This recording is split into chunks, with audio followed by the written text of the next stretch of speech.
관상을 좀 잘 보는 교회잖아요. 서로 왕이 될 거라고 다 맞췄잖아요. 그런 걸 오늘 또 관상을 한번 보겠습니다. 옆에 분들에게 오늘보다 내일이 더 잘 될 인상을 가지고 계시네요. 이렇게 축복하겠습니다.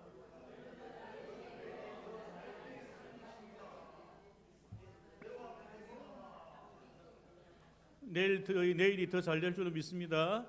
예. 오늘 이제 출애굽기 5장으로 왔습니다. 그동안 80년이라는 시간 동안에 한쪽은 하나님께 기도하는 일들을 하고 있었고 한쪽은 준비되어지는 과정이 있었습니다. 그래서 하나님의 백성들은 80년 동안 기도하고 있었고 모세는 80년 동안 선지자로서의 준비되고 있다가 이제 딱 5장에서 만났습니다.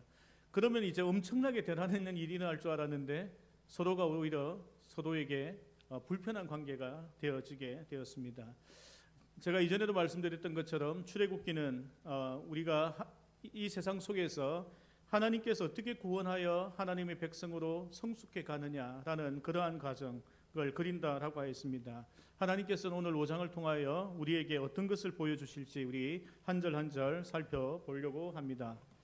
먼저 1절 말씀부터 우리 한번 볼게요. 1절 말씀 우리 함께 읽겠습니다. 시작.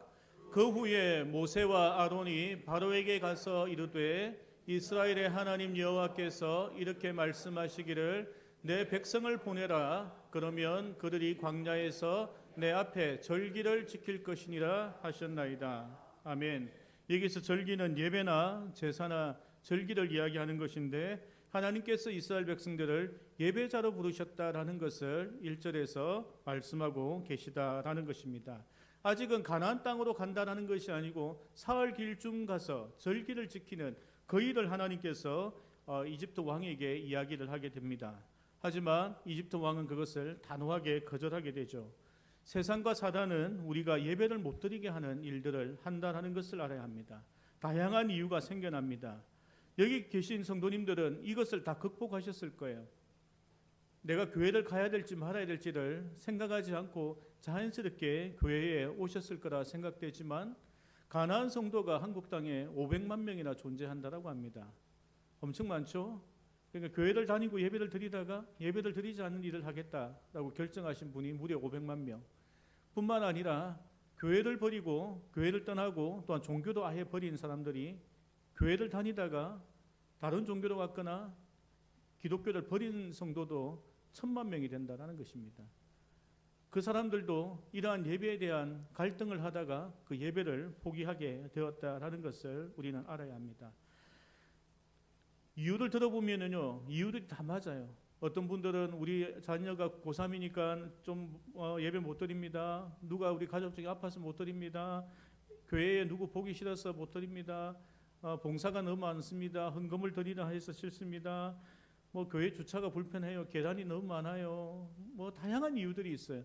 그러면 100가지 1000가지 넘는 이유들을 대면서 그들이 교회에 나와서 예배를 드리지 않는다라는 것입니다. 그 많은 사단의 유혹과 세상이 그것을 가로막을 때에 그들은 그냥 넘어지고 무너져서 예배에 참여하지 않는 상황들을 선택하게 되었다라는 것입니다. 그렇기 때문에 예배를 드린다는 것은 영적 전쟁이라는 것입니다.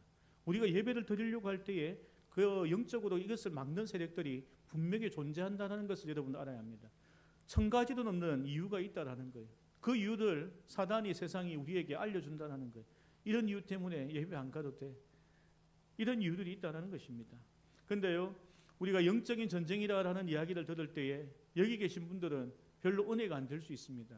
똑같이 예배를 드리다가 포기한 그들도 이 말이 은혜가 안 될 수 있습니다. 우리는 극복했기 때문에 은혜가 안 되고 그분들은 이미 포기했기 때문에 은혜가 안 될 수 있는데 중요한 것은 하나님 말씀은 우리 자신에게만 주어지는 것이 아니라는 것을 우리가 알아야 합니다. 하나님의 말씀은 나에게만 주어지는 말씀이 아니라 나를 통하여 주변에 전달되어지라고 주시는 말씀들이 있다는 것을 우리가 알아야 합니다. 오늘 모세처럼 말입니다. 모세는 이미 출애굽을 했습니다. 성공적으로 출애굽을 해서 40년 동안 자기는 정착해서 생활을 다 하고 있었습니다. 지금 절기를 지키는 일이니 출애굽해야 된다는 이야기는 모세에게는 전혀 관계가 없는 이야기입니다. 그런데 하나님께서 그 모세에게 이 말씀을 주신 거예요. 모세가 은혜가 되겠습니까? 출애굽해야 된다는데 나하고는 관계가 없어요. 하지만 하나님께서는 모세를 통하여 바로 왕에게 그리고 이스라엘 백성들에게 이 말씀을 전하고 싶었다라는 것을 우리가 알아야 합니다. 그렇기 때문에 우리 귀에 들리는 모든 말씀들은 소중할 수밖에 없는 거예요. 어떤 형편에서 이 말씀은 나에게 은혜가 되는 거예요. 어떤 형편에서는 이 말씀이 우리 주변에 있는 사람들에게 은혜가 되는 거예요. 그렇기 때문에 우리가 이 말씀들 하나하나가 스쳐 지나가면 안 된다라는 것을 알아야 합니다. 고린도전서 14장 19절 말씀 우리 한번 읽도록 하겠습니다. 시작.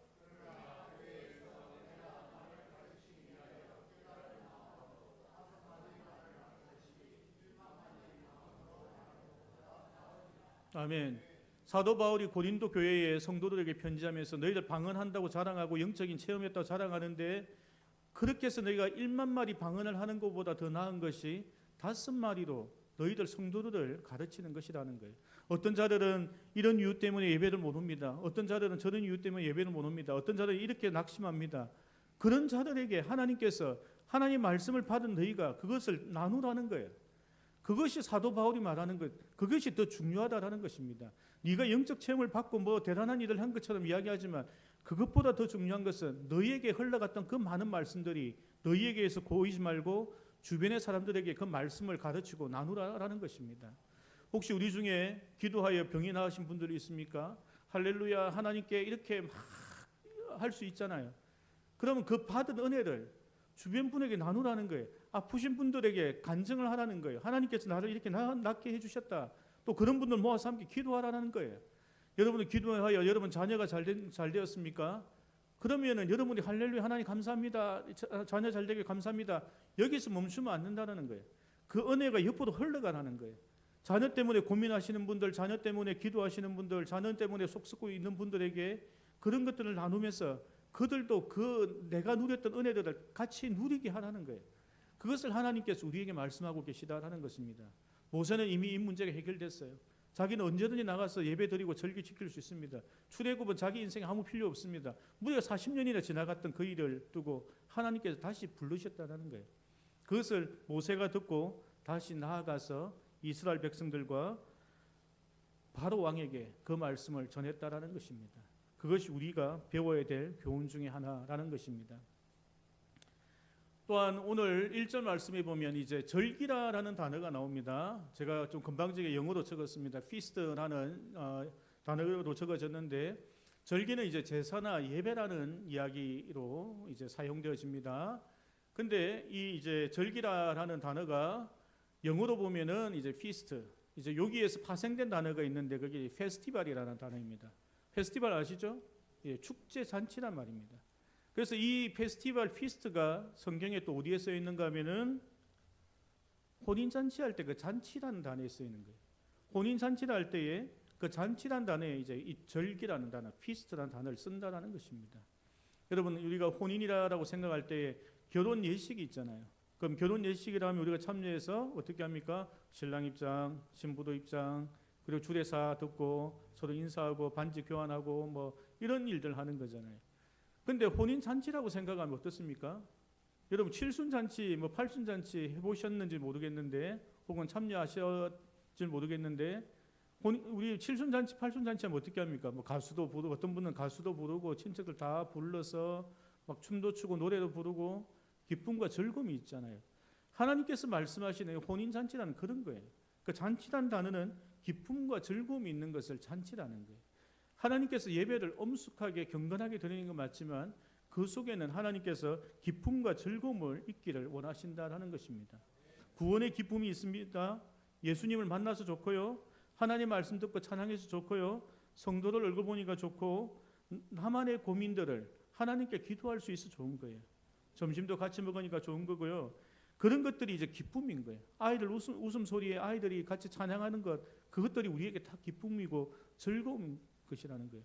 하나님께서 우리가 죄 앞에 나갈 때는 우리가 진짜 엄숙하고 경건하고 두려운 마음으로, 긴장된 마음으로 나아가지만 예수 그리스도의 십자가와 보혈을 통과한 우리들은 하나님께서 하나님의 혼인잔치에 함께 참여하길 원하신다라는 것입니다.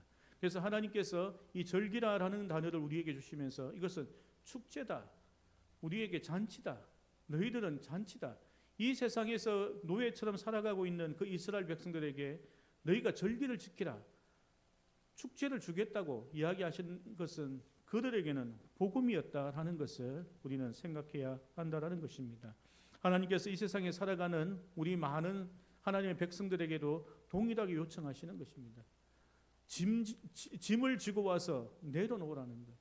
짐 지고 와서 갈 때 더 큰 짐을 안고 돌아가길 원치 않으신다라는 거예요. 그것을 다 내려놓고 하나님 앞에서 기쁘게 예배를 드리고 서로 만나서 축하하고 인사하고 그리고 기쁨을 나누고 힘드신 분들에게 말씀을 나누고 함께 기도하고 그러한 축제 현장을 하나님께서는 예배를 통하여 누리길 원하신다는 것입니다. 그 말씀을 오늘 5장 1절에서 3일길 정도 가서 노예 생활 힘들지 하나님 앞에 예배하면서 혼인잔치에 참여하라고 하나님께서 초청하고 계시다라는 것입니다. 또 한 가지 살펴볼 것은요. 2절 말씀입니다. 우리 한번 읽어볼게요. 시작. 바로가 이르되 여호와가 누구이기에 내가 그의 목소리를 듣고 이스라엘을 보내겠느냐? 나는 여호와를 알지 못하니 이스라엘을 보내지 아니하리라. 아멘. 모세와 아론이 하나님 앞에 이미 들은 말씀이 있죠. 너희가 아무리 가서 이야기해도 바로 너희들 안 보낸다. 나중에 10가지 재앙 맞고 나서나 보내지 안 보낸다고 했습니다. 그러니까 2절에 이렇게 바로 왕이 거절해도 모세는 당황할 일은 전혀 아니었다라는 것입니다. 그런데 이제 이스라엘 백성들은 하나님 말씀이나 그 뜻을 모르니까 이제 당황을 하기 시작합니다. 15절 말씀해 보니 함께 읽을까요? 시작.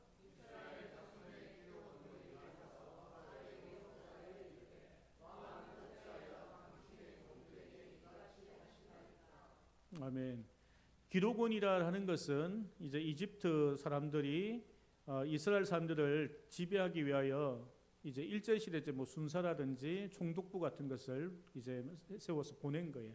그래서 이스라엘 백성들이 잘 그 일을 하고 있는지 체크하고 이제 일거리도 주고 이제 그런 것을 하는 업무를 하는 사람들입니다. 그들이 이제 대표로 이제 바로에게 간 거예요. 그리고 호소하는 거예요. 왜 이렇게 우리를 힘들게 하냐고 호소하는 거예요. 그런데 여러분 살펴보십시오.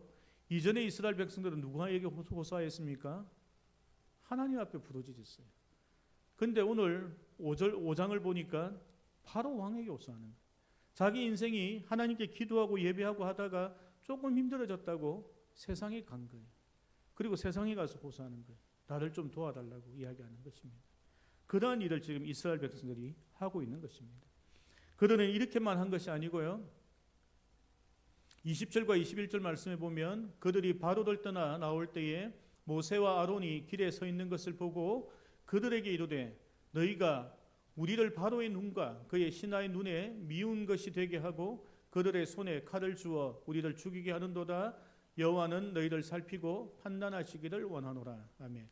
이제 모세와 아론에게 대해서도 이제 불평을 하는 거예요. 너희 때문에 우리가 이제 생고생을 한다. 너희 때문에 바로의 눈에서 벗어나고 신하들 눈에 벗어나고 이렇게 고생한다. 마지막에는 여호와 하나님께서 너희들을 살피고 판단하시길 원한다. 벌 주길 원한다. 이 말을 하는 거예요. 너희 때문에 우리가 이렇게 고생하니까 하나님께서 너희들 좀 혼내주면 좋겠다는 말을 지금 하고 있는 거예요. 그러니까 조금 인생이 힘들어졌다고 세상에 나가서 하소연하고 그 말씀을 자기에게 전달해 준 모세와 아론에게 그들은 공격하고 있다라는 것입니다. 모세와 아론이 어떨까요? 이미 자기는 출애굽에서 아무 문제가 없는 모세가 와서 하나님 말씀 전했더니 이런 공경에 처한 거예요. 바로 왕이 자기를 공격하려 하는 거예요. 이런 상황에 처했습니다. 그럼에도 불구하고 모세는 어떻게 합니까? 다시 그 말씀을 가지고 바로 왕 앞에 나아가는 것입니다. 그것이 모세가 청지기의 삶을 살기 때문입니다. 청지기라 하는 것은요, 자기의 삶을 사는 것이 아닙니다. 자기가 하고 싶은 말을 하는 것이 아니라 주인이 맡겨준 그 말을 전달하는 것입니다. 이전에 여러분 조선시대나 고려시대 때에 사신이라는 게 있잖아요. 사신. 그러니까 우리나라가 청나라에 이제 사신을 보내기도 하고 청나라에서 우리나라에 사신을 보내기도 합니다. 근데 관계가 좋을 때는 사신들은 굉장히 대접을 받지만 관계가 안 좋을 때는요, 목숨을 걸고 가야 합니다. 고려 그란 전쟁 그 드라마만 봐도 그렇잖아요. 자, 사신이 찾아가서 너희 항복 안 하고 말 안 들으면 전쟁한다? 그러면 항복을 하면은 아무 일도 없지만 항복 안 한다, 전쟁한다고 하면 사신의 목을 베어서 도로 돌려보내죠. 목숨을 걸고 가는 거예요. 관계가 안 좋을 때 가는 사신은 목숨을 걸고 가는 거예요. 그래도 왕의 명령이기 때문에 그 명령을 가지고 가는 거예요. 그게 청직의 삶이라고 성경에 기록하고 있다는 것입니다. 모세는 이미 이 문제가 해결되지 않을 거라는 걸 알면서도 바로 왕 앞에 가서 이야기를 합니다. 이스라엘 백성들이 듣지 않을 것을 알고도 갑니다. 그러한 삶을 모세가 살았다라는 것입니다. 청직이라는 단어는요, 성경의 다른 부분에 보면 하나님의 종이라고 적어져 있는데, 이 단어 역시도 이제 serve, 이제 제공한다, 서비스한다 이런 단어에서 온 거예요. 온 게 아니고 그 단어가 변해서 이제 서비스, serve라는 단어가 이제 되어져 있고, 그 중에 또 파생됐던 단어 중에 하나가 servant, 종이라는 단어가 있는 거예요. 그래서 청직이라는 단어는 하나님의 종, 또 우리가 이렇게 봉사하고 섬긴다라는 단어로 이제 사용하게 되어집니다. 근데 더 중요한 것은 이 말씀이 어디에서부터 왔는가 하면 창세기 1장 26절부터 왔다는 거예요. 한번 읽어보겠습니다. 시작.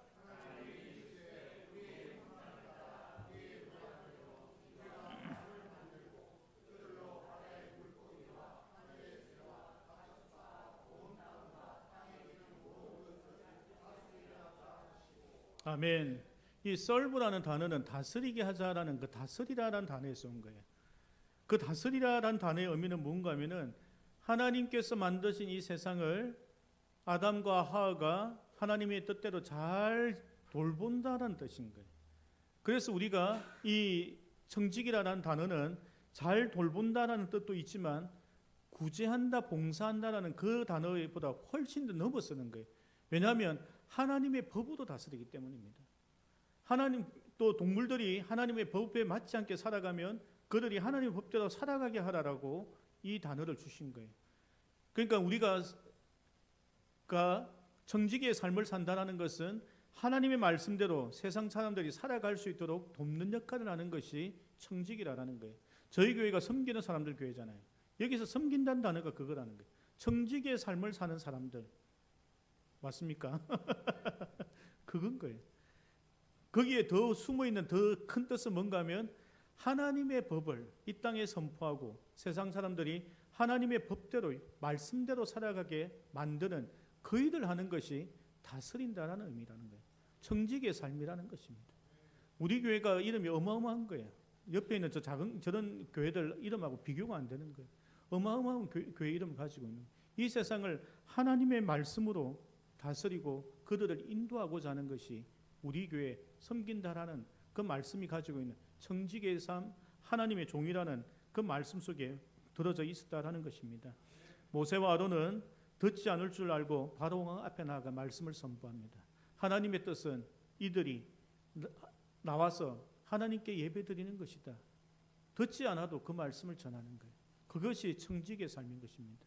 우리가 전도하러 나가서 한 명도 전도하지 못하고 돌아와도 우리가 하나님께서 그 말씀을 주셨고 명령하셨기 때문에 가는 거예요. 서로 병을 낫기 위하여 기도해라 했는데 계속 기도해도 병이 안 낫는 거예요. 그래도 우리는 계속적으로 그들을 위하여 기도하는 거예요. 그게 청지기의 삶인 거예요. 기쁘지도 않아도 항상 기뻐하라니까 매일 그냥 기뻐하는 거예요. 즐거워하는 거예요. 모르겠다, 일단 기뻐하고 보자 하고 기뻐하는 거예요. 범사에 감사하니까 감사할 일 하나도 없는데 하나님 그래요, 감사는 일단 감사하고 보자는 거예요. 오늘 계단 올라오는데 안 넘어지고 와서 감사합니다 하나님, 일단 감사하고 보는 거예요. 그것이 청지기의 삶을 사는 사람들이 하나님 말씀대로 그냥 살아가는 거예요. 복음 전하라니까 복음 전하고, 감사하니까 감사하고, 기뻐하라니까 기뻐하고, 기도하라니까 응답 안 해도 기도하는 거예요. 그것이 청지기의 삶인 거예요. 그렇게 사는 삶이 하나님 보시기에 너무나 귀하고 소중한 거예요. 여러분 요나의 삶을 보십시오. 하나님 말씀을 들었어요. 자기가 계산한 거예요. 이거 복음 전했다가 어쩌지? 자기가 생각하는 거예요. 하나님께서 여기 은혜 주셔가지고 붕이 일어나 어쩌지? 자기가 생각하는 거예요. 청지기의 삶이 아니라는 거예요. 예수 그리스도께서 청지기의 삶을 사셨죠. 그가 기도할 때 무엇이라고 했습니까? 너무 힘들지만 하나님의 뜻이면은 이렇게 하시고, 하나님 뜻이 아니면 그냥 그대로 그렇게 하겠다는 거예요. 그게 청지기의 삶을 살아가는 것입니다. 말씀을 정리하고 맺으려고 합니다. 오늘 하나님께서 이스라엘 백성들을 부르셔서 예배자라는 것에 대한 정체성을 선포합니다. 그 예배라는 것은 하나님 앞에서 기뻐하며 구원받은 자의 기쁨을 누리는 그 시간으로 하나님께서 주셨다라는 것입니다.